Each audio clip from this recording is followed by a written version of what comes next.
तो साथियों आज हम लोग इसको क्विक रिवीजन करेंगे, यानी कि 60 क्वेश्चन है और हर क्वेश्चन को करने के लिए हम मात्र आपको 5 सेकंड का समय देंगे। 5 सेकंड के अंदर ही आपको क्वेश्चन को करना होगा। तो आज का पहला क्वेश्चन आपके स्क्रीन पे है कि हड़प्पा सभ्यता की खोज जो है किसने किया है। तो 4 ऑप्शन आपके सामने हैं। अगर हम इस क्वेश्चन के राइट आंसर की बात करें तो राइट आंसर हो जाएगा ऑप्शन नंबर ए, यानी कि दयाराम साहनी। अगर आप डिटेल्स में पढ़ना चाहते हैं तो क्लासेस के बारे में हमने बता दिया है, वहाँ पे आपको क्लासेस जो है डिटेल्स में मिल जाती है। अभी यहाँ पे हम लोग क्विक रिवीजन करेंगे, जो हम लोग वहाँ पढ़े हैं उसी का रिवीजन यहाँ पे करने वाले हैं। अगला क्वेश्चन, वह शासक जिसने एक सच्चे जैन मुनि की तरह उपवास के द्वारा अपने शरीर का त्याग किया था, वह कौन था शासक था। तो उस शासक की बात करते हैं तो उसका नाम आता है क्या, चंद्रगुप्त मौर्य। चंद्रगुप्त मौर्य ने क्या किया था, एक सच्चे जैन मुनि की तरह उपवास के द्वारा अपने शरीर का त्याग दिया था। ऑप्शन नंबर सी होगा। नेक्स्ट क्वेश्चन है कि तराइन का पहला युद्ध 1191 में कब हुआ था। देखिए तराइन के 3 युद्ध हुए थे। 1191 में हुआ था पहला, दूसरा हुआ था 1192 में और तीसरा हुआ था 1193 में। तो कह रहा है कि तराइन का जो पहला युद्ध हुआ था 1191 ईस्वी में, वह किसके बीच में हुआ था। तो यह हुआ था मोहम्मद गौरी और पृथ्वीराज तृतीय के बीच में। किसके बीच में, तो मोहम्मद गौरी और पृथ्वीराज तृतीय के बीच में हुआ था। तो right answer option number B होगा। अगला क्वेश्चन है कि बंगाल को मुगल साम्राज्य से अलग स्वतंत्र किया किसने, यानी कि बंगाल का विभाजन क्या है, तो बंगाल को मुगल साम्राज्य से अलग किसने किया। तो इसका राइट आंसर हो जाएगा ऑप्शन नंबर ए, यानी कि मुर्शिद कुली खान ने। तो राइट आंसर क्या होगा, ऑप्शन नंबर ए। और आपको एक क्वेश्चन इंपॉर्टेंट ध्यान रखना है कि बंगाल से बिहार का विभाजन कब हुआ था, 1912 में, ध्यान रखिएगा। और बंगाल से उड़ीसा कब, बिहार से उड़ीसा कब अलग हुआ था, 1936 में। बिहार से झारखंड कब अलग हुआ था, तो 2000 ईस्वी में। ये तीनों क्वेश्चन याद रखिएगा, काफी इंपॉर्टेंट क्वेश्चन है, ध्यान रखिएगा। अगले क्वेश्चन की बात करते हैं कि विधवा पुनर्विवाह कानून जो है कब बना था। तो यह कानून बना था 1856 ईस्वी में, ध्यान रखिएगा। विधवा पुनर्विवाह कानून की बात करें तो 1856 ईस्वी में बना था। ऑप्शन नंबर बी होगा। अगले क्वेश्चन की बात करते हैं कि अंग्रेजियों ने फूट डालो और शासन करो की नीति अपनाई थी। अंग्रेजों का नीति क्या था कि फूट डालो और शासन करो, और यह नीति जो अपनाई थी वह 1857 की क्रांति के बाद, यानी कि 1858 के बाद, ठीक है। 1857 में आपको पता है कि सिपाही विद्रोह हुआ था और यह सबसे बड़ी क्रांति थी। और इसी के बाद जो अंग्रेजों ने क्या किया, फूट डालो शासन करो की नीति अपनाई, यानी कि 1858 के बाद। ऑप्शन नंबर क्या होगा, सी होगा। अगला कि इंग्लैंड में गृह युद्ध कितने वर्षों तक चला था। तो आपको पता होगा कि इंग्लैंड में जो गृह युद्ध हुआ था वह 7 वर्षों तक चला था। तो राइट आंसर क्या होगा, ऑप्शन नंबर बी हो जाएगा, यानी कि 7 वर्षों तक इंग्लैंड में गृह युद्ध चला था। अगले क्वेश्चन की बात करें तो आर्य जो थे वह भारत में कहाँ से आए थे। जो आर्य लोग थे वह भारत में कहाँ से आए थे। आप जानते होंगे कि मध्य एशिया से। मध्य को ही क्या बोलते हैं, केंद्रीय एशिया भी बोलते हैं। तो इसका राइट आंसर क्या होगा, ऑप्शन नंबर सी, यानी कि केंद्रीय एशिया। तो आर्य जो थे वह भारत में कहाँ से आए थे, तो वह केंद्रीय एशिया से आए थे, यानी कि ऑप्शन नंबर सी इसका करेक्ट होगा। अगले क्वेश्चन की बात करते हैं तो अगला क्वेश्चन है कि किस अवधि में रामायण एवं महाभारत की रचना हुई थी। यानी कि जो रामायण और महाभारत की रचना हुई थी वह कौन सी अवधि में हुई थी। तो इसका राइट आंसर हो जाएगा ऑप्शन नंबर डी, यानी कि आर्य अवधि में, ठीक है। आर्य अवधि राइट आंसर ऑप्शन डी। अगला कि गुप्त साम्राज्य की स्थापना किसने किया था। अगर हम गुप्त समाज की बात करें तो गुप्त साम्राज्य की स्थापना जो है श्रीगुप्त ने किया था। इसमें ऑप्शन नहीं, आप ध्यान रखिएगा। यानी गुप्त समाज की स्थापना की बात करें तो श्रीगुप्त का नाम आता है और इसमें आपका ऑप्शन नहीं दिया हुआ है, ठीक है, ध्यान रखिएगा। अगले क्वेश्चन की बात करते हैं कि पानीपत की दूसरी लड़ाई किसके बीच हुआ था। देखिए पानीपत के 3 युद्ध हुए थे। पहला युद्ध 1526 में हुआ था, दूसरा युद्ध 1556 में हुआ था और तीसरा युद्ध 1761 में हुआ था। तो पानीपत की दूसरी जो लड़ाई हुई थी 1556 में, वो किसके बीच में हुआ था, यह क्वेश्चन पूछा है। यह हुआ था बेगम खां और हेमू के बीच में, यानी कि ऑप्शन नंबर ए इसका करेक्ट आंसर होगा। अगले क्वेश्चन की बात करें तो मोहम्मद गौरी कहाँ का शासक था। मोहम्मद गौरी जो था यह कहाँ का शासक था, तो यह अफगानिस्तान का शासक था। यानी कि मोहम्मद गौरी जो शासक था वह कहाँ का था, अफगानिस्तान, यानी कि ऑप्शन नंबर ए हो जाएगा। और अफगानिस्तान की राजधानी कहाँ पड़ती है, काबुल पड़ती है, ध्यान रखिएगा। अगले कि मस्तानी जो है किस शासक की प्रेयसी थी। यानी मस्तानी के बारे में आप जानते होंगे ये किस की प्रेयसी थी। तो इसका राइट आंसर हो जाएगा ऑप्शन नंबर आपका ए, यानी कि बाजीराव पेशवा की। बैकग्राउंड से थोड़ा सा साउंड आपको मिल रहा होगा, लेकिन आज मैनेज कीजिए, कुछ काम चल रहा है, ठीक है। आगे चलते हैं। अगला क्वेश्चन कि बिहार प्रदेश को किस मुस्लिम शासक ने सबसे पहले जीता था। तो इसका राइट आंसर हो जाएगा ऑप्शन नंबर बी, यानी कि खिलजी ने। बिहार को सबसे पहले कौन से मुस्लिम शासक ने जीता था, तो उसका नाम था खिलजी था, ध्यान रखिएगा, अलाउद्दीन खिलजी। अगला क्वेश्चन कि मुगल काल में सबसे पहले किस शहर में अंग्रेजों ने अपने कारखाने स्थापित किए थे। तो आप जानते होंगे कि अंग्रेजों ने सबसे पहला जो अपना कारखाना स्थापित किया था वो कहाँ किया था, सूरत में। ऑप्शन नंबर क्या होगा, डी इसका राइट आंसर होगा। अगले क्वेश्चन की बात करें तो पहली सहायक संधि जो हुई थी वो कहाँ हुई थी। देखिए पहली सहायक संधि जो हुई थी वह हुई थी कहाँ पे, निजाम के बीच में। कहाँ पे, निजाम में। तो ऑप्शन नंबर बी हो जाएगा। अगले क्वेश्चन की बात करते हैं कि कर्नाटक संगीत का पिता किसे कहा जाता है। अगर कर्नाटक संगीत के पिता की बात करते हैं तो पुरंदरदास का नाम आता है, यानी कि ऑप्शन नंबर सी इसका करेक्ट आंसर होगा। अगला क्वेश्चन है कि किसके शासनकाल में प्रथम चीनी यात्री भारत आया था। देखिए यह क्वेश्चन बहुत फेवरेट क्वेश्चन है।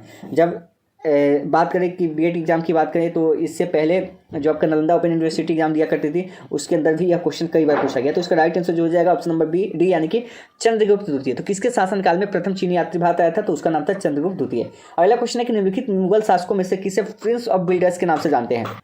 अगर हम इस क्वेश्चन के राइट आंसर की बात करें तो राइट आंसर हो जाएगा ऑप्शन नंबर सी, यानी कि शाहजहां को। शाहजहां को क्या कहते हैं, प्रिंस ऑफ बिल्डर्स के नाम से भी जानते हैं। और आपको पता है कि शाहजहां ने क्या किया था, तो आगरा में ताजमहल बनवाया था अपनी पत्नी मुमताज महल की याद में। राइट आंसर सी हो जाएगा। और आगरा किस नदी के किनारे है, तो आगरा जो है यमुना नदी के किनारे स्थित है। अगला क्वेश्चन है कि सिख समुदाय के अंतिम गुरु कौन थे, यानी कि सिख समुदाय के अगर अंतिम गुरु की बात करें या 10वें गुरु की बात करें तो नाम किसका आता है, श्री गुरु गोविंद सिंह का नाम आता है। इनका जन्म कहाँ हुआ था, तो पटना साहिब में जन्म हुआ था, इनका पटना में जन्म हुआ था, ध्यान रखिएगा। और ये सिखों के 10वें गुरु और अंतिम गुरु थे। अगला कि कुचिपुड़ी जो डांस होता है वो कहाँ शुरू हुआ था। अगर हम कुचिपुड़ी की बात करें तो कुचिपुड़ी का संबंध जो है वो आंध्र प्रदेश से है। कहाँ पे, तो कुचिपुड़ी जो नृत्य है इसका आरंभ कहाँ हुआ था, तो ये आंध्र प्रदेश में हुआ था, ऑप्शन नंबर बी होगा। अगले क्वेश्चन की बात करें तो चित्रकला की जो गांधार शैली है उसका सूत्रपात किसने किया था। तो चित्रकला की अगर गांधार शैली की बात करें तो यह किससे संबंधित है, तो इसका राइट आंसर हो जाएगा ऑप्शन नंबर बी, यानी कि महायान संप्रदाय से। किससे, महायान संप्रदाय, इसका राइट आंसर हो जाएगा ऑप्शन नंबर बी। अगला क्वेश्चन है कि ताजमहल की डिजाइन तैयार करने वाला वास्तुकार कौन था, यानी कि ताजमहल का जो डिजाइन तैयार किया था वह किसने किया था, तो इसका राइट आंसर हो जाएगा ऑप्शन नंबर बी, यानी कि उस्ताद ईसा खान। ताजमहल का जो डिजाइन तैयार किया था किसने किया था, उस्ताद ईसा खान ने किया था। और आपको पता है कि किसने बनवाया था, तो शाहजहां ने बनवाया था। अगला क्वेश्चन कि बौद्धों के विश्वास के अनुसार गौतम बुद्ध का अगला अवतार किससे माना जाता है। आप महात्मा बुद्ध के बारे में जानते होंगे, इनका जन्म जो हुआ था 563 ईस्वी पूर्व में, कहाँ पे, लुम्बिनी, जो कि अभी वर्तमान में कहाँ पड़ता है, नेपाल में पड़ता है। इनके जन्म के 7वें दिन के बाद ही इनकी माता की मृत्यु हो जाती है। फिर इनका लालन पालन जो है इनकी सौतेली माँ का है या इनकी मौसी का है, प्रजापति गौतमी ने ही किया था। ठीक है, इनके पिता का नाम सुयोधन था और इस साकेगन के मुखिया थे, ध्यान रखिएगा। आगे क्वेश्चन जो कह रहा है कि बौद्ध के विश्वास के अनुसार गौतम बुद्ध का अगला अवतार किसे माना गया है, तो इसका राइट आंसर हो जाएगा ऑप्शन नंबर ए, यानी कि कल्कि को जो उनका दामाद था, ऑप्शन नंबर ए। अगले क्वेश्चन की बात करते हैं कि सम्राट अकबर के निम्नलिखित में से किस महल का निर्माण फतेहपुर सीकरी में करवाया था। देखिए, फतेहपुर सीकरी में किस महल का निर्माण अकबर ने करवाया था, तो फतेहपुर सीकरी में एक प्रसिद्ध महल है उसका नाम है पंचमहल, और इसका निर्माण किसने करवाया था, तो अकबर ने करवाया था। अकबर ने करवाया था पंचमहल का निर्माण, जो कि फतेहपुर सीकरी में पड़ता है। अगला क्वेश्चन की बात करें तो कुतुब मीनार के पास जो स्थित लौह स्तंभ है उसको किस राजा ने बनवाया था। तो कुतुब मीनार के पास जो स्थित लौह स्तंभ है उसको किस राजा ने बनवाया था, तो इसका राइट आंसर की अगर हम बात करें तो राइट आंसर हो जाएगा ऑप्शन नंबर, यानी कि चंद्रगुप्त द्वितीय। कुतुब मीनार के पास जो स्थित लौह स्तंभ है उसको किस राजा ने बनवाया था, तो चंद्रगुप्त द्वितीय ने बनवाया था। अगला क्वेश्चन है कि स्वामी दयानंद सरस्वती ने किस समाज की स्थापना की थी। तो आप जानते हैं बहुत ही प्रसिद्ध क्वेश्चन है और बहुत इंपॉर्टेंट क्वेश्चन, ध्यान रखिएगा कि स्वामी दयानंद सरस्वती ने किस समाज की स्थापना की थी। तो इन्होंने किया था आर्य समाज की स्थापना, और यह 10 अप्रैल 1875 को किया था। कब किया था, 10 अप्रैल 1875 को आर्य समाज की स्थापना स्वामी दयानंद सरस्वती ने की थी। और इनका एक प्रसिद्ध नारा था कि वेदों की ओर लौटो, एक बहुत ही प्रसिद्ध नारा है वेदों की ओर लौटो, किसका है, स्वामी दयानंद सरस्वती का है, ध्यान रखिएगा। अगला क्वेश्चन है कि निम्नलिखित में से किसने इबादत खाना बनवाया है। तो इबादत खाना जो है किसने बनवाया है, तो बात आती है तो इसका नाम आएगा अकबर का। अकबर ने क्या बनवाया है, इबादत खाना बनवाया है, तो राइट आंसर क्या हो जाएगा, ऑप्शन नंबर ए हो जाएगा। अगले क्वेश्चन की बात करते हैं कि भारत की प्रथम महिला शासक कौन थी। तो भारत की अगर प्रथम महिला शासक की बात करें तो उनका नाम क्या था, तो रजिया सुल्तान था। ठीक है, क्या था, रजिया सुल्तान, यानी रजिया बेगम था। अगले क्वेश्चन की बात करते हैं कि टीपू सुल्तान कहाँ का शासक था। अगर टीपू सुल्तान की बात करें तो यह मैसूर का शासक था। कहाँ पे, मैसूर का शासक था, ऑप्शन नंबर सी इसका राइट आंसर हो जाएगा। अगर आप क्लासेस ज्वाइन करना चाहते हैं, लाइव क्लासेस भी चलती है, क्विज भी चलता है, टेस्ट भी चलता है, सारा शेड्यूल आपका दिया हुआ है। आप ज्वाइन करना चाहते हैं तो पेड बैचेस आप ले लीजिए और ज्वाइन कीजिए, वहाँ पे सारी चीज़ें जो आपको डिटेल्स में बताई जाती है।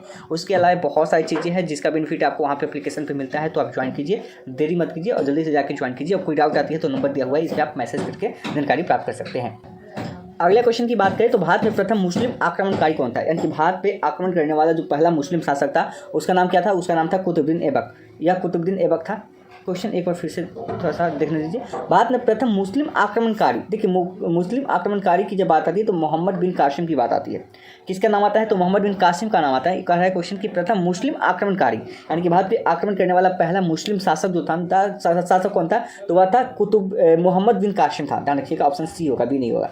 अगला क्वेश्चन कि प्रथम भारतीय साम्राज्य स्थापित किया था। देखिए, पहला भारतीय साम्राज्य किसने स्थापित किया था, तो वह किया था चंद्रगुप्त मौर्य ने। तो पहला भारतीय जो साम्राज्य स्थापित किया था वह किया था चंद्रगुप्त मौर्य, यानी कि ऑप्शन नंबर डी आपका राइट आंसर होगा। अगले क्वेश्चन की बात करते हैं तो किसके समाधि के कारण जो नांदेड़ गुरु है उनके द्वारा सिखों द्वारा पवित्र माना जाता है। किसके समाधि के कारण नांदेड़ के जो गुरु हैं उनके द्वारा सिखों द्वारा उन्हें पवित्र माना जाता है, तो इसका राइट आंसर हो जाएगा गुरु गोविंद सिंह। और ये 10वें गुरु थे। सिखों के कौन से गुरु थे, तो 10वें नंबर के गुरु थे और आखिरी गुरु थे। अगला क्वेश्चन है कि जो विख्यात सोमनाथ मंदिर है उसको कितने नष्ट किया था। आपको पता है कि सोमनाथ मंदिर पे आक्रमण हुआ था और कई बार आक्रमण हुआ था, आपको पता है कि कुल 17 बार। तो इसको किसने नष्ट किया था, तो इसका राइट आंसर हो जाएगा ऑप्शन नंबर आपका बी होगा, महमूद गजनवी होगा यहाँ पे, ठीक है, ध्यान रखिएगा, महमूद गजनवी याद रखिएगा। अगला क्वेश्चन है, निम्नलिखित में से कौन सा सबसे पुराना स्मारक है? अगर सबसे पुराना स्मारक की बात करें तो अजंता की गुफाएं है, और ये कहाँ पे है? महाराष्ट्र में। सबसे पुराने अगर हम स्मारक की बात करें तो अजंता की गुफाएं है, और जो कि महाराष्ट्र में पड़ती है। हालांकि सिंधु घाटी के सभ्यता के लोग जो है पूजा करते थे किसकी? जो सिंधु घाटी सभ्यता के लोग थे वह किसकी पूजा करते थे? तो इसका राइट आंसर हो जाएगा ऑप्शन नंबर यानी कि पशुपति शिव की। और आपको पता है कि सिंधु घाटी की सभ्यता की जब खुदाई हुई थी तो उसमें मोहनजोदारो से बहुत ही बड़ा एक विशाल स्नानागार प्राप्त हुआ था, और मोहनजोदारो को क्या बोलते हैं? मृतकों का टीला भी कहते हैं, ध्यान रखिएगा। लोथल में एक बंदरगाह पाया गया है, ध्यान रखिएगा। त्रिपिटक धार्मिक ग्रंथ किसका है? तो त्रिपिटक जो है धार्मिक ग्रंथ है या बौद्धों का है, किसका है? तो त्रिपिटक जो धार्मिक ग्रंथ है किसका है? तो ये बौद्धों का है, right answer option number D हो जाएगा। अगले क्वेश्चन की बात करें तो पानीपत की तीसरी लड़ाई कब हुई थी? हमने आपको बताया था कि पानीपत के 3 युद्ध हुए थे। पहला हुआ था 1526 में, दूसरा हुआ था 1556 में, और तीसरा हुआ था 1761 में। तो ऑप्शन नंबर क्या होगा? बी इसका करेक्ट आंसर होगा। अगला क्वेश्चन है कि मुगल साम्राज्य की नींव जो है किस लड़ाई के बाद मानी जाती है? यानी कि वास्तव में अगर हम मुगल साम्राज्य की नींव की बात करें तो वह कौन सी लड़ाई थी उसके बाद मुगल साम्राज्य की नींव पड़ जाती है? तो आपको ध्यान होगा कि पानीपत की पहली लड़ाई जो है 1526 में हुई थी, इसके बाद मुगल शासक का यहाँ पे नींव पड़ जाता है। अगला क्वेश्चन की बात है कि मुगल वंश की स्थापना भारत में कब हुई थी? वही क्वेश्चन आपका घुमा के दे दिया, तो 1526 इसका राइट आंसर हो जाएगा, ठीक है। मुगल वंश की स्थापना भारत में कब हुआ था? तो 1526 में। अगला क्वेश्चन है प्लासी का युद्ध कब लड़ा गया था? देखिए प्लासी का युद्ध बहुत ही फेवरेट क्वेश्चन है, ध्यान रखिएगा। और इसके राइट आंसर की बात करें तो ऑप्शन नंबर ए हो जाएगा 23 जून 1757 को। प्लासी की अगर हम युद्ध की बात करें तो 23 जून 1757 को लड़ा गया था, ध्यान रखिएगा। अगला क्वेश्चन है कि बक्सर का युद्ध कब हुआ था? यह बिहार के बक्सर में हुआ था, और यह हुआ था 1764 में। लेकिन 1764 में अगर आसपास में आपको अगर डेट नहीं दिया रहे तो यहाँ पे ऑप्शन आपका 1763 है, तो आप 1763 लगा के आ सकते हैं। लेकिन एक्चुअली अगर बात करें तो 1764 पे आपका राइट आंसर होगा, ध्यान रखिएगा। ऑप्शन में 1764 नहीं है, तो उसके करीब वाला जो है इसका ऑप्शन है। अगला कि दिल्ली का लाल किला किसने बनवाया था? तो दिल्ली का जो लाल किला है उसको शाहजहां ने ही बनवाया था, और इसने ही क्या बनवाया था? तो आगरा में लाल किला भी बनवाया था, ध्यान रखिएगा। अगले क्वेश्चन की बात करते हैं, शिवाजी के प्रशासक में पेशवा किसे कहा जाता था? देखिए पेशवा किसे कहा जाता था? तो उस समय जो पेशवा शब्द था यह मुख्यमंत्री के लिए यूज किया जाता था। अभी वर्तमान में अगर मुख्यमंत्री की बात करेंगे और उस समय पेशवा कहा जाता था, मुख्यमंत्री को क्या कहा जाता था? उस समय पेशवा कहा जाता था, ध्यान रखिएगा। अगला कि भारत की प्रथम जो पूर्ण रूप से रंगीन फिल्म थी वह कौन सी फिल्म थी? अगर उस फिल्म की बात करें तो वह थी झांसी की रानी। यानी कि भारत में अगर हम बात करें जब पूरी तरीके से रंगीन फिल्म थी वह कौन थी? तो वह झांसी की रानी थी, ऑप्शन नंबर डी हो जाएगा। अगला कि वियना सम्मेलन कब हुआ था? तो अगर वियना सम्मेलन की बात करें तो यह हुआ था 1815 ईस्वी में। कब हुआ था? तो वियना सम्मेलन हुआ था 1815 ईस्वी में। अगला क्वेश्चन है कि किस देश को यूरोप का मरीज कहते हैं? यूरोप का मरीज किसको कहते हैं? देखिए एक एशिया का मरीज जो है चाइना है, और यूरोप का मरीज जो कहते हैं वह तुर्की को कहते हैं। अगर एशिया का पूछे तो एशिया का जो है मरीज जो है चाइना को कहते हैं, चीन को कहते हैं। और अगर आपसे यूरोप का पूछे तो यूरोप का मरीज जो है तुर्की को कहते हैं। अगला कि जर्मनी का एकीकरण कब हुआ था? अगर हम जर्मनी के एकीकरण की बात करें तो इसका राइट आंसर हो जाएगा ऑप्शन नंबर डी यानी कि 1871 में। अगर जर्मनी के एकीकरण की बात करें तो इसका राइट आंसर हो जाएगा 1871 ईस्वी में। अगर आप ग्रुप में ज्वाइन करना चाहते हैं, इसका पीडीएफ लेना चाहते हैं तो वीडियो के डिस्क्रिप्शन में आपको व्हाट्सएप ग्रुप का लिंक मिलेगा और टेलीग्राम चैनल का लिंक मिलेगा, दोनों ग्रुप को ज्वाइन कर लीजिए, वहाँ पे आपको पीडीएफ भी मिलती रहेगी। अगला कि एक्ट ऑफ यूनियन किस वर्ष पारित हुआ था? अगर हम एक्ट ऑफ यूनियन की बात करते हैं 1707 में हुआ था। कब हुआ था? एक्ट ऑफ यूनियन जो पारित हुआ था यह हुआ था 1707 ईस्वी में। अगला क्वेश्चन है कि बोल्शेविक क्रांति कब हुई थी? बोल्शेविक क्रांति कब हुई थी आपको बताना है, और यह बोल्शेविक क्रांति जो हुई थी ये रूस में हुई थी, और इसको बोलते हैं रूसी क्रांति के नाम से भी जानते हैं, और यह 1917 में हुआ था। बोल्शेविक क्रांति को ही क्या कहते हैं? रूसी क्रांति कहते हैं, जो कि 1917 में हुआ था। अगला कि नई आर्थिक नीति यानी एनईपी का जन्मदाता कौन है? अगर हम नई आर्थिक नीति की बात करें, एनईपी की बात करें तो इसके जन्मदाता जो है लेनिन का नाम आता है, ठीक है, ऑप्शन सी होगा। अगले क्वेश्चन की अगर बात करें, अगला क्वेश्चन है कि अप्रैल थीसिस किसने तैयार किया था? अगर अप्रैल थीसिस की बात करें तो इसको भी लेनिन ने ही तैयार किया था। किसने? अप्रैल थीसिस को जो है लेनिन ने ही तैयार किया था, ऑप्शन नंबर सी होगा। अगले क्वेश्चन की बात करते हैं कि लेनिन ने नई आर्थिक नीति की घोषणा कब की थी? क्वेश्चन है कि लेनिन ने नई आर्थिक नीति की घोषणा कब की थी? इसका राइट आंसर हो जाएगा ऑप्शन नंबर बी यानी कि 1921 में। लेनिन ने क्या किया था? नई आर्थिक नीति की घोषणा की थी 1921 में। अगले क्वेश्चन की बात करते हैं कि लाल सेना का गठन किसने किया था?